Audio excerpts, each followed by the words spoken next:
100% Hard AF Seltzer is now live in Florida, Georgia, Alabama, Texas, Ohio, Montana, Idaho, Oregon, Michigan, Pennsylvania, Illinois.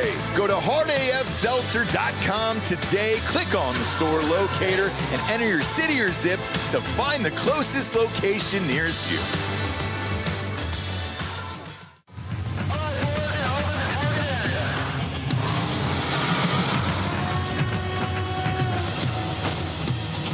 We are gold for energy. Send it. Incoming. Put the money in the bag, man.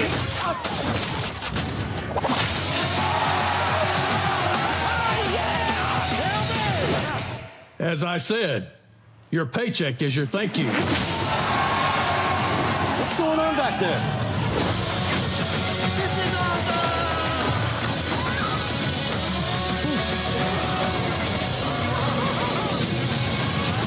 Welcome to Earth!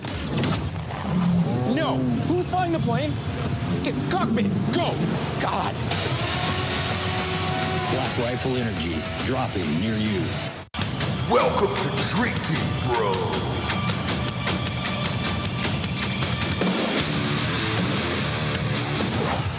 Yeah, welcome to the college football prediction show. What are we, week 9? 10? No way. You guys are liars.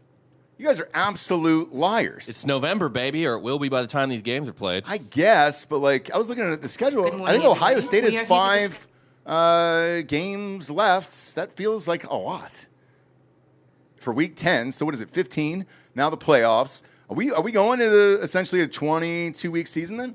Is this what this is now? Kind of for some teams, yeah. Okay. Yeah. It'll be kind of a 17-week season for most teams that make a bowl, and then longer for however long you survive. Which we'll get into today because you and I were chatting about it before the show started. Obviously, we're brought to you by MyBookie.com. Promo code Drinkin' Bros doubles that first deposit all the way up to $1,000. All right, kids, been on fire in college. Shit, what do we win? 1,000 off of Vandy. Hit that parlay for 2,200, and then. Big win with Ole Miss, getting 5 points, which was hilarious and awesome, and crushed. Then lost almost half of it on the NFL the next day. So, look, you're on the winner's show at least today, or however you look at it, you can bet against me on the NFL and win both fucking days. So, do whatever you want, okay? D'Anthony, you know the rules. We'll go over last week's hits and misses here, and then we'll get on to this week. What was the Scatterboo news at the top of the show here? He had an open fracture in his ankle, so it was real surgery, but I don't know to what extent. And he had to get a ligament fixed, so his ruptured deltoid ligament and then an open tibia fracture as well. I don't know if that was a spiral fracture or not, just because of the way it looked. Open fracture means the bone penetrated the skin. Oh, so I don't know. I don't know if it was a snap or a spiral fracture. Spiral fracture takes a little bit longer to heal. Okay. Because there's serious repairs that have to be done. I don't think it was because they're like pretty confident he's going to be back early next season, and that would be tough, I think. But there's definitely a road ahead. Oh yeah. Man. The other thing is, apparently the governor of Louisiana was involved in getting Brian Kelly fired. Really? Yeah, I have a clip for Urban you. Meyer was talking about it. Are you being serious? Yeah, I have a clip for you. Was it on Urban's podcast? It was on He has an excellent podcast, by the way. It was on somebody's podcast. I follow him, and he has an excellent podcast. Yeah, this is him. Play this. I think it's called On 3 or 3 On or something like that. Triple Option. That's it. Yeah. And it's Mark Ingram. Mark Ingram's on it, too. And then he has a lot of cool guests on. He had Saban on. He's had a lot of people on. Play this clip. I haven't seen it.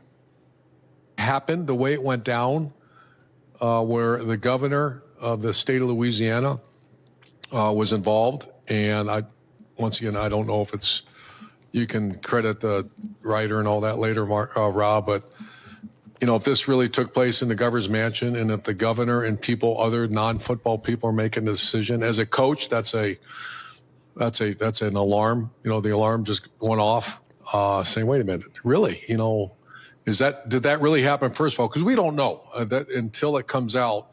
But I did make a call to a very strong Republican, a strong friend of mine I've known for quite a while. And he is knee-deep in New Orleans and the state of Louisiana. And he said it absolutely happened. And I kind of said, why would he? Are the streets safe in New Orleans? Is the infrastructure set? Is the government budget? Are they as a government being? I imagine there's a lot of things on his plate, and now it's hiring and firing coaches at their state institution. So that was, and I don't know the governor. They say, this person loves the guy. The governor's name is Jeff Landry. And I hate to speculate, but in case that did happen to me, that changes the game. If you're now going to interview for the head coaching position at LSU, do you meet with the governor? Yes. Is that one? Because normally I've done it several times. You meet with the board of trustees, obviously the athletic director, the president, the academic rep for the university, and you kind of give them your plan, and then they make a decision to hire you, and then they hold you to that plan. And so the world that I grew up in, whenever you make a decision, you're held accountable for that decision. So Mark, here's the question for you. If this did, and once again, if the governor had a hand in firing the head football coach of an SEC school that won 70% of his games, went 10-3, 10-4, 9-4, and 5-3, and he did, does he get fired if the next hire doesn't work out? I mean, is that, or if they're big money people, I don't know how you do that. Once again, this is not a power structure or hierarchy that I'm used to in universities. Board of trustees, president, athletic director, then the coaching staff. Okay, so whether this happened or not, I can't confirm that. However, yes, governors are getting involved. Is it bad for college sports? TBD on that one, and here's why. Taking LSU. Dan and I have gone over, we've had these meetings over and over and over again for years now. And taking LSU, if you get a great program at LSU, it changes everything in the States. Booze sales, fucking travel, tourism, all of it. Everybody's coming in, man. The only time you and I have been there, besides going to New Orleans, is for games. Sorry, it is. And these decisions are getting bigger and bigger, especially when you have a school that represents an entire state.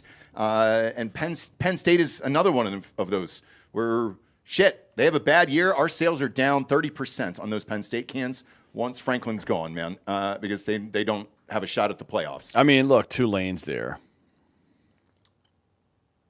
Boy, we're not doing that. We're not doing that at all. What Those about, tickets are $4. What about McNeese? Nope, McNeese State, not going to do it. Not going to do it, friends.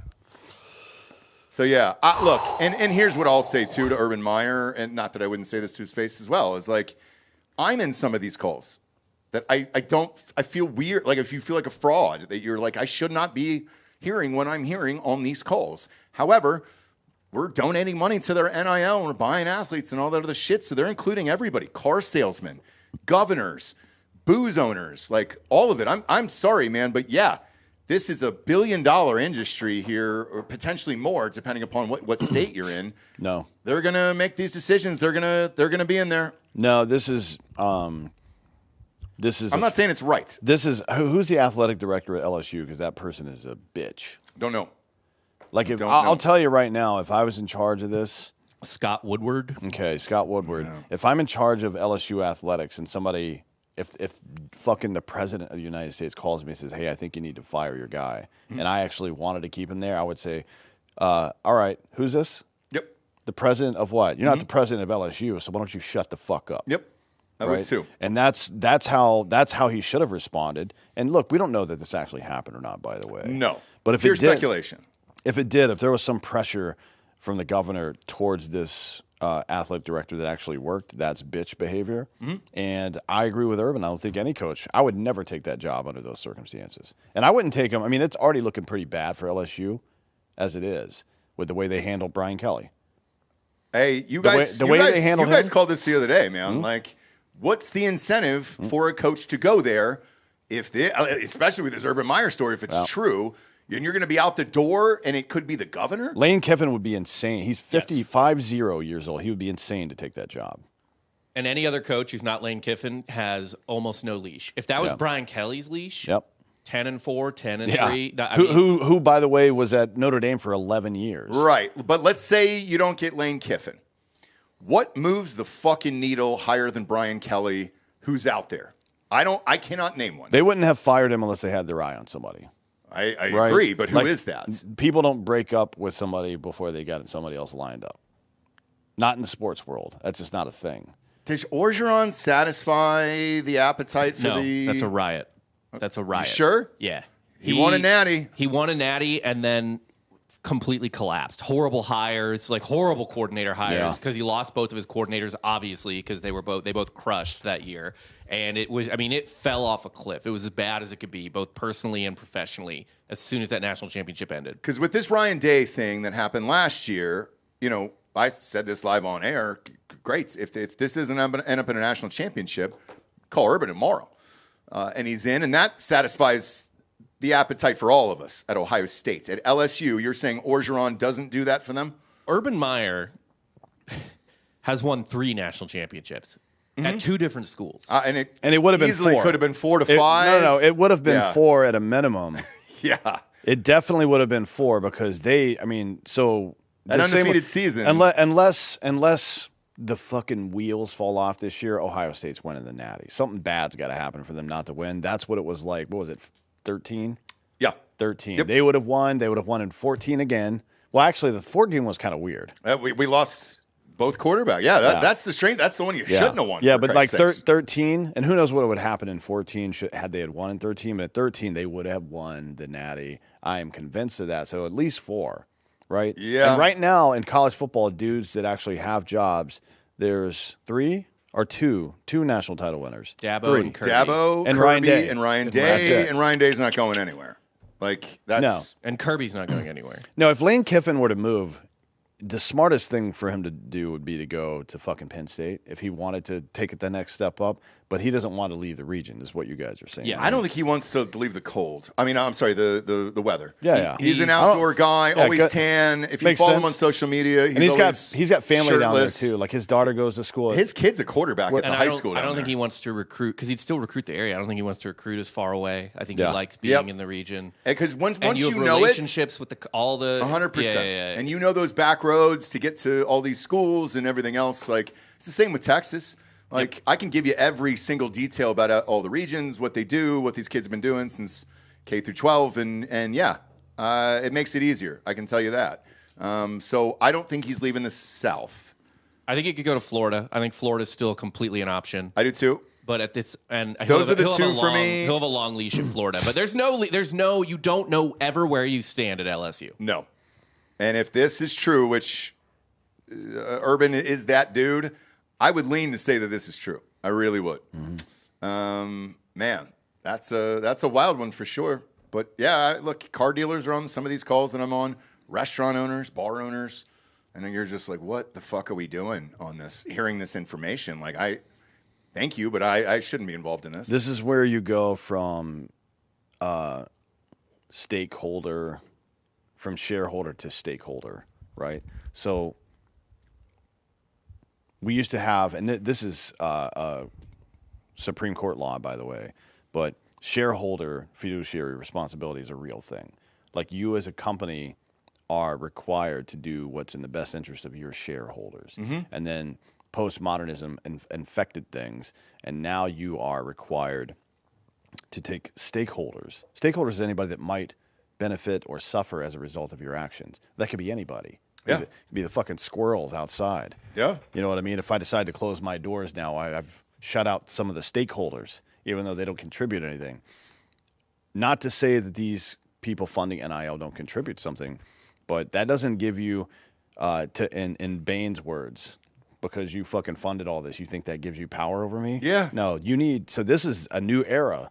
All this stuff going on, and you need some chutzpah. You need the ability to tell people to get fucked in a very polite way now, the way that Nick Saban was able to do it. And it's the people like him are leaving the game. Yeah. You know what I mean? So it's like have you ever heard of, it's almost like a politician. Yeah, have you ever heard of a camel?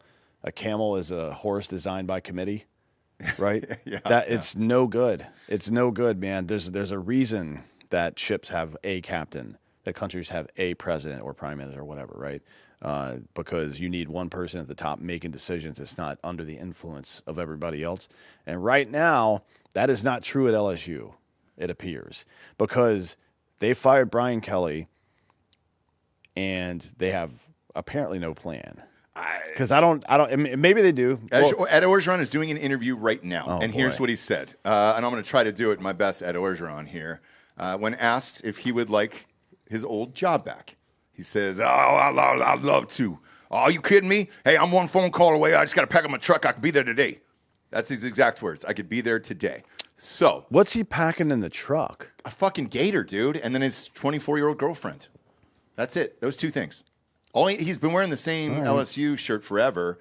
If you're an LSU fan out there, just comment in this section. I'd be curious if you guys want him back, because that was that discussion too with Tressel potentially coming back to be AD at one point and everything else. And I was like, yeah, that'd be great. I don't know how LSU fans feel about him, to be honest with you. Brent Broussard says that I know they didn't like Brian Kelly. Brent Broussard in the chat here says Brian Kelly didn't get fucked over at all. I don't think he got fucked over. I just think they're making a bad decision because there's no plan. But I think he says that Kelly ruined that program. That's not true. No, he could change that overnight. I promise you. Yeah. It's LSU. When you go there, man, that's walking down to the stadium and the tailgating and the things and all that other shit. That's what the recruits walk through.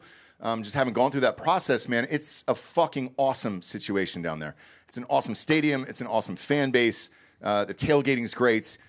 Everything about that place rocks. So, like, yeah, that's definitely a job you want and a program you could turn around overnight.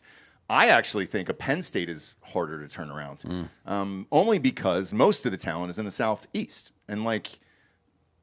or it's in the Southern states rather. So it's like, up north, you're still getting the big white guys who are good at defense and fucking lines and stuff, but you're not getting the speed and the skill positions there. None of those guys who play for Ohio State, they're all from Florida or Texas. All the speedsters. So it's like, I'd say LSU's a better job than Penn State, right? Yeah, well, it would be. It's not just about, certainly being able to recruit is one thing. Being able to attract talent, having the kind of facilities, blah, blah, blah, all this stuff, right? And then there's your job security and what you're going to get out of the university, right? So this is why I like the dude from Texas State, right? Yeah. Kelly Damphouse. Fucking smash the president? The president. Oh, he's going to figure that out, dude. Yeah. So when I can tell you this with absolute certainty because I've experienced it. If Damphouse calls the athletic director as the president of the university, or he calls the football coach, which he wouldn't do. He wouldn't go around the AD, to be honest, because he's a fucking dude. He's a real dude. Yeah. But if he calls the AD, what he's going to be saying to that AD is, what do you need to win? Not, hey, the governor said this. Yeah. Bitching goes up the chain of command. Yep. And solutions go down the chain of command. That's how it's meant to work. So I would, under no circumstances, should any legitimate college coach take that LSU job. Unless it's that plus the AD position. After hearing this interview, you're getting hard pressed to do it, and I don't think anybody if it's not Lane Kiffin, I don't know anyone else that would impress that fan base or the fucking governor or whoever. Who is it? Fan base ain't gonna be impressed anyway if it's not Lane Kiffin, so fuck them. Then they would probably be nostalgic and want Orgeron back. I don't think they're that nostalgic for Ed Orgeron, to be honest. They remember. I've just from what I see from LSU people online and everything, it just doesn't they don't seem interested in that. Okay. It's fun. He's fun, But yeah, like you said, there's not many people out there who've won a college championship that still want to do it. Saban ain't coming back, by the way, at all. That's not happening. Like, he does not want to get involved in this dumb shit. I can promise you that. And then, because you could also flip this politically to what happened to Bruce Pearl. I can tell you somebody made that call behind the scenes and said, hey, you can win this fucking thing, so let's go. Here's X amount of dollars. It's getting wild out there. Either way, we're here to guide you through it and keep fucking winning on a week-by-week basis. You know the rules. We'll go over last week's hits and misses. Luckily, not many again. And go over this week's. Ironically, we're going to start off with the only two misses I had of the weekend here. Indiana, UCLA. Here's what I missed on this. I teased this up to 39 points, and they still fucking covered. UCLA had won their last three. It looked like they were jiving with this coach, playing hard. And they were so flat in this fucking game, it was like they were non-existent, and they went back to the old team they used to be. There was no fight in this team whatsoever, and it just looked like it was too goddamn early for these kids. I took Indiana minus 25.5. Yeah, because I did not. Indiana is a legit football team, and in any other year, like last year with Ohio State all banged up, I might with this iteration of the Indiana team, I might give them some down. I might sprinkle that for Natty. To be honest, they're good. Okay, but not this year. Ohio State will fucking light their ass up, and they will in the title game. In the Big Ten title game, they're going to put. Ohio State's going to put. I know everybody knows they're good right now. When they fucking bang up Penn State this weekend, and then bang up Michigan, and then bang up Indiana, and 3 out of 6 weeks. Yep. This is where the ascension starts. They're putting everybody on fucking notice, I'm telling you. This is where it starts. This is where this ascension starts, is this week, where you're going to see them open up the playbook even more and more and more for that kid. And those receivers, man, with Jeremiah Smith, first rounder, maybe overall, Brandon Ennis, number 1, Carnell Tate, number 1, and then the reason why I didn't pick them this year, which is what I've gotten a lot of, is I thought they were too young. They replaced 17 starters. Most of these guys are fucking new. And an OC, a DC up there. And next year was the year that I actually thought they would win, because they're bringing in that phenom, that Chris Henry Jr., and he'll be lining up with Jeremiah Smith on the field, who has to come back another year.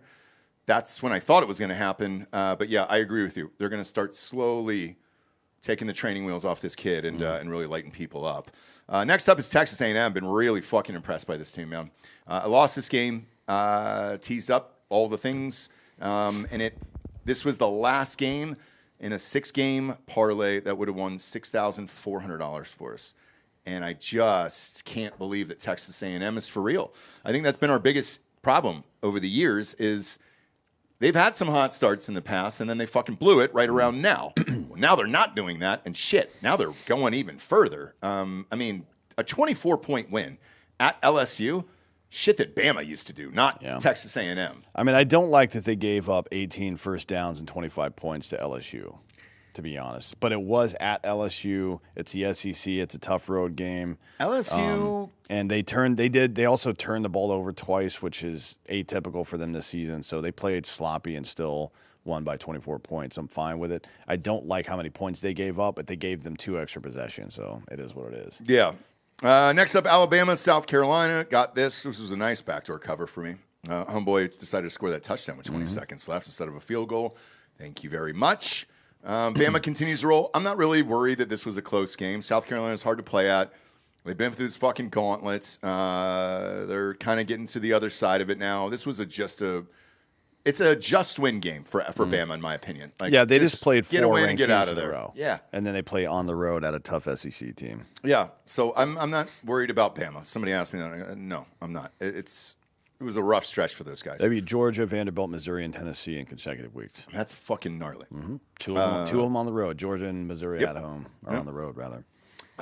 Next up was Wisconsin, Oregon, 21-7. A lot of people were shocked by this. I was not. I didn't bet this.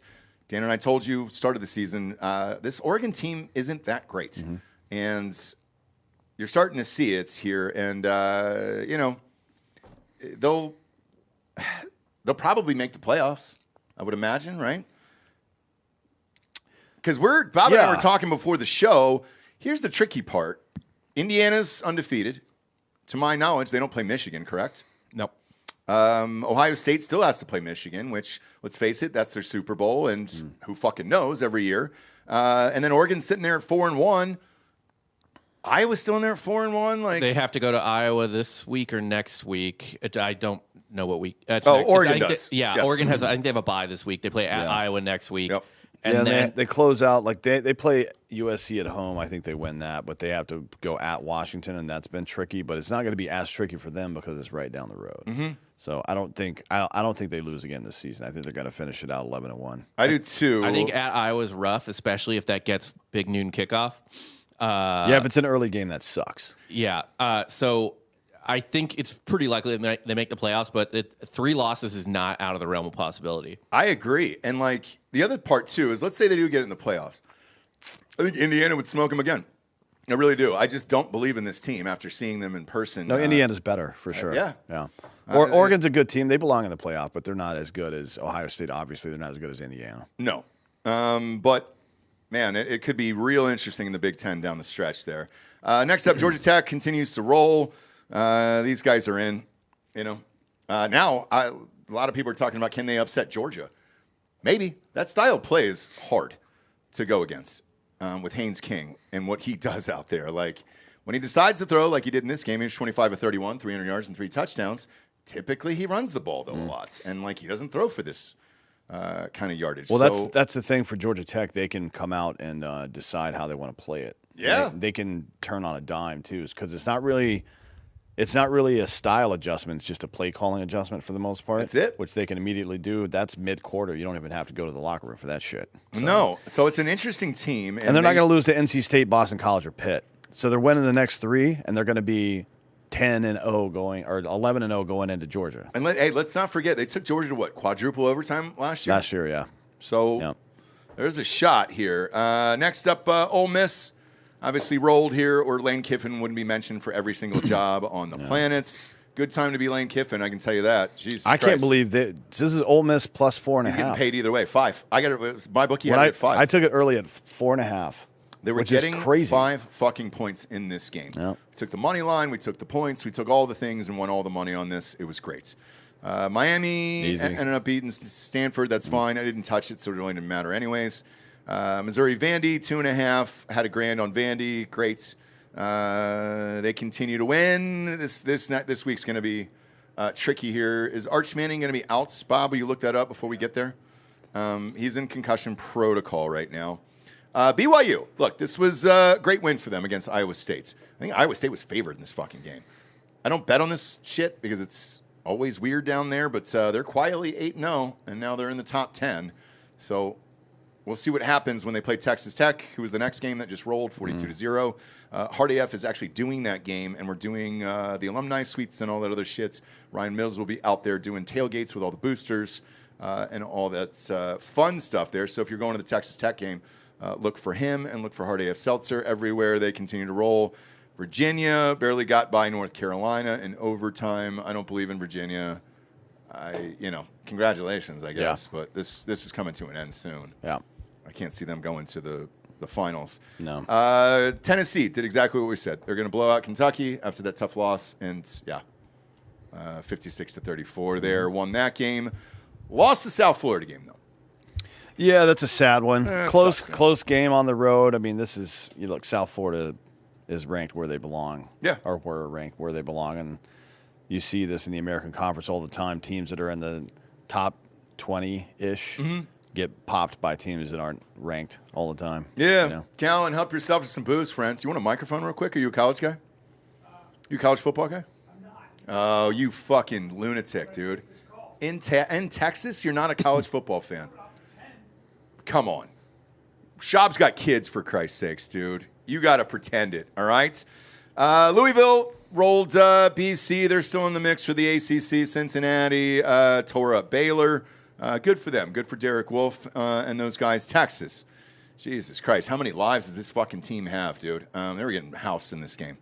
Scored 31 in overtime in the fourth quarter combined to come back and win this 45-38. The big one was an 80-yard punt return with a minute left that fucking tied this game. I could not believe it. Arch Manning, is he out? Is he playing? So Arch is in concussion protocol still, but he did practice today.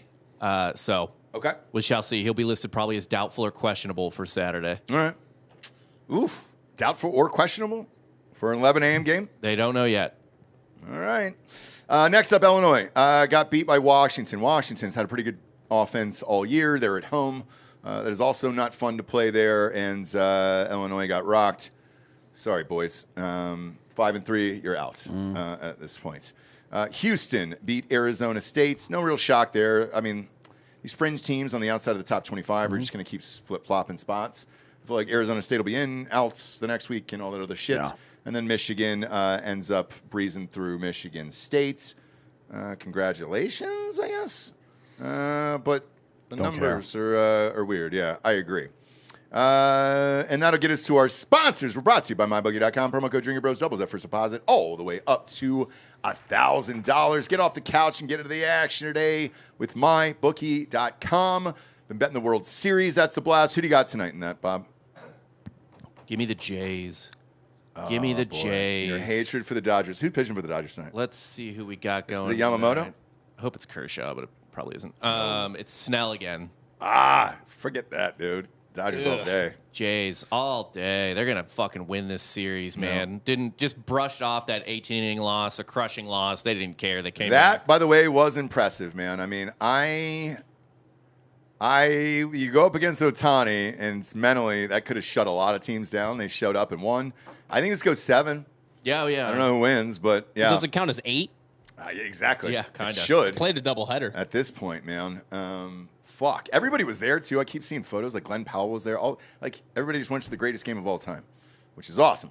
But, yeah, plenty of shit to bet on, man. It's, goddamn, we're in the fucking stink of it, boys. NFL, college football, World Series, UFC, all that other shit. Go to MyBookie.com, promo code Drinkin Bros doubles that first deposit all the way up to $1,000. Next up, if you want tickets to any of these, DrinkinBrosTickets.com has got you covered. Shit, you going to a Memphis game tomorrow night at Rice? $14 if you want to. Take the family out there. Enjoy it. We got tickets for everything. Concerts, college, NFL, Wimbledon, motocross, comedy shows. You name it across the board, we got tickets for. And, yeah, dude. Get out there. Take the family outside. It's finally cooling off in Texas. First day it's been under 108 all goddamn year. So let's rock. Last but not least, hardafseltzer.com. All right. We are down to 8 days left with that Circle K test deal at University of Auburn and University of Alabama. They're actually putting up a 75 case store fucking tower today, which is nuts, man, because the fraternity's been buying out. It's been going bug fuck. Hit those markets hard here for the next 8 days, and we will win, man. They should do 2 towers and then have Mom Donnie run into one of them. Yeah. All right. I think that'd be fun. But head on over there, man. Those are the big ones, and we'll get into 3,000 stores in the Southeast. Louisiana's one of them, by the way. Got off that phone call this morning, so shit. Let's fucking go, dude. And in the meantime, if you don't live in one of those, want to check out the products, go to hardafseltzer.com, and your city or zip, it'll take you to the closest location nearest you. I think we're in like 8,000 retailers now, so yeah. And the tall boys are everywhere, for Christ's sakes. All right, let's get to this week's games. Memphis versus Rice. Memphis minus 13.5. I don't bet on this shit. Sorry, I just don't. Yeah, I don't know. They're number 25. I don't either. And it's like these fringe teams on the outside looking in. Could they win? Yeah. Would I be shocked if they lost? No. Does it change my life? Absolutely not. Would it tell you to bet your good old American dollars on it? No, I would not. Next one, though, I will. Penn State at Ohio State here. Thank you, Fox, for another noon game. Man, at least I'll be hungover waking up from my kids for Halloween. Got something to watch there because I'm not going to this goddamn thing, and neither are you. This is Ohio State minus 20.5. Who you got? Yep. All over this. 27 is where I would go with this. Same, because I think it's going to be 28.1. I think this is Ohio State. Ohio State's going to open up their playbook and send a message to everybody this weekend. Indiana in particular. Yeah. I'm tired of hearing about the Cincinnati bullshit and everything else. I'm all in on this. This will be in all the teasers as well. Bet this now, because even a 7-point teaser, this drops down to 13.5. Even if it's a 2-score game, you're going to win this one. But Ohio State is dialing it up. Exactly like Dan said, weather's great. It'll be 50 at kick. Next game, banger. This goes in the quad as well. Vandy at Texas. Texas minus 2.5. Who you got? Vanderbilt money line. Same here. This is the one that finally ends their season here. Mm-hmm. Vandy's going to come in and win this. I think it will be close. But give me Vandy in the points. And they haven't been playing that great lately, but shit. Who's the backup for Texas? Do we know that? It's a redshirt senior, I think Caldwell. I don't know. Yeah. It doesn't matter to me. I'm interested to see how Vanderbilt's offense looks against, again, another competent defense. They're good. Yeah. And I think it'll be the same. I think it'll be close. I think this will be like a 17-10 game. I really do. Somewhere in there. A one-score game, lower. Like, that's why the over is 44.5. That's one of the lowest overs you'll see in a college football game, especially with two teams that are ranked inside the top 20. Next up is Miami at SMU. Miami minus 12.5. Me neither, man. Nope. It wouldn't surprise me if SMU won this game. Yeah. Like, it really wouldn't. I still don't know what this Miami team Jennings is still good. They've been sloppy this year. He doesn't have as I don't think the talent on that team is as good as it was last year. Obviously, you can see it in the scores, but Jennings is still good. They can run this up. I'm not fucking with this one. No. SMU, by the way, not dead. Not dead. Really? They are. They're 3-1 in the ACC. They only have one conference loss. They are technically still in the mix. If Miami loses, are they out of this? At 2 conference losses, they will be out of the race probably for the ACC title game. I think that's pretty insurmountable. But at 10-2, Miami with the wins they have, I think they're probably still a playoff team. Okay. Let's hope not. Yeah, we'll see. Yeah, I mean, but beating a potential other playoff, they might have two wins against playoff teams on their schedule by the end of the year in Notre Dame and South Florida. So that'd be hard to keep out. But yeah, SMU's not dead. Don't sleep on the ponies. I do not think Miami covers either way. All right. Yeah, I'm not betting it, so it doesn't really matter, but I'll watch it. West Virginia at Houston. Houston minus 13.5. Let's pump the brakes here. Houston just entered the top 25. I know West Virginia is not great, but these fucking games, man, are... No, West Virginia is bad. I know they're bad. This line is crazy. I love Houston. I know they're bad. It's just, no. These Big 12 matchups, plenty of other games to bet on, in my opinion. You touch this? No. Next up is Louisville at Virginia Tech. Louisville minus 9.5. Who you got there? Nope. I'm going Louisville. No. I'll take Louisville. They look pretty good so far. And they're 6-1, and they got a shot at this goddamn thing. Plus, it's on the CW, which is nice. All right? So let's show some respect for One Tree Hill, Gilmore Girls, Dawson's Creek. I think they do it for the kids, dude. They do it for the kids. And they do it for Moxon. You know Vanderbilt's going to die, right? I don't want to wait for my life to be over. Yeah. I don't want your laugh. That's what it is. I don't want your laugh. Okay? That wasn't recorded in North Carolina. No, it was recorded here. Here. But no butts. Onesie twosie there. Butts are for pooping. They sure are. Speaking of poop, Maryland's up next. Indiana is favored 22.5 at Maryland. All day, 22.5. Yeah. It feels like they're looking at these spreads and then deliberately beating them, which I like. Lane Kiffin's doing that as well. Take the over as well. I think Indiana hits that on their own. Yeah, 50.5, easy. I'm in all day on that. I expect a mid-50 score from Indiana in this game. Next up, Georgia at Florida, the world's largest outdoor cocktail party. Keep in mind, this is always at a neutral event. This is in Jacksonville.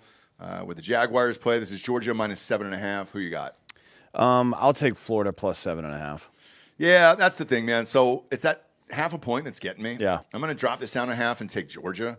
I think Georgia wins, but I don't think. I agree. I think these games are always close, man. Every single year. I don't really give a shit how bad Florida is. It's just it's a rivalry. It has been for years, ever since I was a kid, growing up in Georgia. So yeah, they take this game seriously. That's why the spread is what it is. Otherwise, fuck. This is at Georgia. Yeah. Forget it. This will be a 14-point game. Yeah. Next up, Notre Dame against Boston College. Notre Dame minus 28.5. I'd go as high as 35 on this one and still take the bet. Because Notre Dame, for seed position, not for the playoff, but to get better seeding, needs to blow teams out the rest of the way. They sure do. They're the only ones that really need style points right now because they don't have a conference championship game to play. So they're gonna fucking light Boston College, who also sucks, by the way, up. And they're sitting at 12. You've got to light people up to move up in the rankings here at this point. So, yeah, this is a big deal because Notre Dame wants that home game. Yep. Next up is Texas Tech at Kansas State. We saw Kansas State play this year. They're not good. Awful. Is Morton starting for quarterback? Yes. Great. All day on Texas Tech. Yeah, 7.5. I'll take that. This Avery Johnson kid. He's good. He's.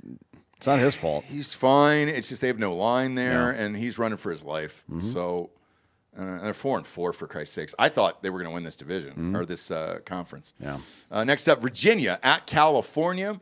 This is Virginia minus 4.5. I know Cal sucks, but you can't give the benefit of the doubt to Virginia, who's been up and down like that. I agree. What the fuck? Going east to west. No. And they're going to play at 11:45. Like, yeah, dude. I actually love think Cal here. So do I. I'm going to take Cal. I'm going to take Cal plus the points. Like Cal money line. I don't know about money line, but Cal money line. Cal's not as bad as you think. Like their resume is not great, but like I don't think they're bad. It's just that flight all the way out there sucks. Yeah. No, I think Cal wins this game. I do too. But I'll take the 4.5 just to be safe. Next up is South Carolina at Ole Miss. Ole Miss minus 12.5. Who you got? Yeah, South Carolina is coming down off Alabama. Ole Miss 12.5. Yeah. This is a night game. Kids will be amped. They want to keep Lane Kiffin. They want to move into the top 5. This line is exactly where this should be because I think it's a 2-score game at 14 points. So give me Ole Miss, and this will be in all the teasers and all the fun stuff. And it'll be a fun game to watch. I'm looking forward to it. Next up is Purdue at Michigan. This is Michigan, minus 21.5. Bob reminded me before the show that Michigan's got a shot at the Big Ten title game. So, yeah, this matters, man. And it's a lot of points, though. Purdue is a little bit better than the record states. I think it's a 3-score game, but that's why that spread is exactly where it is. I can see Michigan winning by 21. Yeah, or 17. 20. Yes. I'm not doing that. Me neither. Next up is Georgia Tech at NC State. Georgia Tech minus 5.5. What am I missing here? I don't know. People keep thinking Georgia Tech is going to have a hangover game and get fucking close with somebody they shouldn't, but it hasn't happened yet. So I don't know why they keep making this. Well, it happened with Wake, and yeah, but that wasn't a hangover game. They just went at Wake Forest and fucked around too much. They played Temple the week before that. You know what I mean? Yeah. Like there's they're going to win by 7. Probably 10, but 7. Yeah, I'm all in on this. No. I love this, and it's not. You and I have been to the stadium many times. It's not a difficult place to play. Reminds me of Westlake. It reminds me of like a high school stadium. Dead serious. Next up, Oklahoma at Tennessee. Tennessee minus 3.5. Who you got? That's a tough one. Tennessee night game at home. Yeah, I mean Oklahoma's not look great. They want redemption, I'm sure, but I still don't think Mateer's healthy. I don't either. He's like weird thumb movements when he's throwing the ball and stuff. So yeah, I'll take Tennessee at 3.5. I'll knock it down 0.5 point. I'll take Tennessee at minus 3 here, but I think they roll in this game, and this will end the Oklahoma is back season, so we can be all done with that shit, which I really like, because they're not back at all. USC at Nebraska. USC minus 6.5. If Matt Rule still wants that Penn State job, you got to win one of these goddamn things. Does he win this? No. I don't think so either. And if you're Penn State, do you want him? You want Matt Rule as your head coach? No. I don't either. So I've heard that talk a lot, man, and I've heard it in some meetings, and it's not great, man. That's a worse move than Franklin, in my opinion. But I think USC wins this game. Nebraska just got fucking destroyed by Minnesota, for Christ's sakes. I mean, that's one of the worst teams in the Big Ten. Yeah. Last but not least, this is a banger of a late night game. If you're down and you're fucking going hard on this, man, to catch up for the rest of the day, Cincinnati at Utah. Utah minus 10.5. Who you got? I mean, Cincinnati's only loss is opening week to Nebraska. Right. And they've won every game since. Now they haven't played anybody. The best team, I guess, they probably played is Iowa State. Yep. Whereas Utah's played tough teams. They beat Arizona State, who's good, but they got handled by Tech. Who was good. BYU, that game was kind of close, but honestly, that's because of the rivalry. Yep. I think 10.5 is too many points, is what I think. I do too. So I'm going to take that 10.5, even if they torch them. I think it's only by 10, and that hook's going to save you there in the end. So give me Cincinnati there. And then, I got you here, Callan. Bry Guy, you off your call? Yeah, right. Good. Will you grab a mic real quick? I want to ask you about Aspinall. Did you watch the Aspinall fight this weekend? I did indeed. Great. Yeah. What did you think, man? I mean, look, I wanted to see this guy fight for years. I wanted him to see him be the champion and everything else. Yeah. What a fucking massive letdown. However, his dad today said he's still currently blind in his right eye, and then the left eye's got 50% vision. That's right. The major problem. Here's what you do. First of all, he got a full knuckle in his eye, and no shame on him stopping because guess what? Couldn't see. So anybody who has a problem with that's never been poked in the eye and certainly has never been in the octagon, I don't get how anybody would second guess it. So it's a bummer. Here's what you do from now on. If you poke somebody in the eye, you get disqualified and you lose. I agree. You make it impossible to do that, and it'll stop tomorrow. Jim Miller is right. It's outrageous. You can't give a warning and then another warning. Nobody wins after they get poked in the eye. No. So guess what? If you poke somebody in the eye, you fucking lose, disqualified, and you get no money. Yep. That'll stop it right quick. Yes. And people in practice will start keeping their hands out. They're not going to be pointing that way. You just in practice, they're going to go get your hands in. You're going to lose out your money, and everybody will do that. These are great athletes. They understand what they're doing, and you just stop doing that bullshit. And with I'll put it in football terms here since we're wrapping up the college football show. I watch NFL, but keep going. Yeah, the hip tackle rule, right? Yes. They implemented that, and then not only did they implement it there, but then that trickled down through kids. Right. And so then you just don't do it growing up. That's right. And that's You something adjust. you prepare for, yeah. So I agree. DQ him. Give him the fucking win. Hold the other guy's purse. Yeah. No one will ever do it again. That's right. And if you watch that in slow-mo, his horrifying. Fingers were, horrifying. Just a half inch into his eye socket. Yeah. No. And, by the way, the other thing people don't talk about is it does cause long-term damage. Your eyes are not the same for a year. It sucks. It's a brutal injury, and it needs to end. It's why I used to, my version, what I train is Kung Fu, and it's all eye gouging, and it's not even legal. I can't even practice it. I have to go underground. Yep. Do you go to Moe's? That's where I go. I can't tell you where I go. Well, I go underground to Moe's, and it's a lot of this. That's the problem. God, that went over. That went over. That plane flew over. Damn it. Man, I wish you were in 9/11 on that plane. So do I, we would have saved a tower with that one. So do I, buddy. So do I. But here we are. Yeah. Check out Moe's when you get a shot, and you'll love it. Also, Brian will be on here in 5 minutes on Drinkin' Bros podcast. So join us there. Brand new special out. Yeah. Brand new cashmere sweater, specials out. Yeah. If there's a guy living a better life out there, I don't know who the fuck it is. Than Brian Callen. You know what I'm saying? Appreciate you tuning in. Go to iTunes, rate the show 5-star, and leave a quick review. Also, head on over to Spotify. It's just a 5-star, and you can walk away. Just sign that massive video deal with Spotify, so all Drinkin' Bros Sports videos will be up ASAP over there. And then Brian Callen will be joining us live on YouTube here. Give us 4 minutes, I think.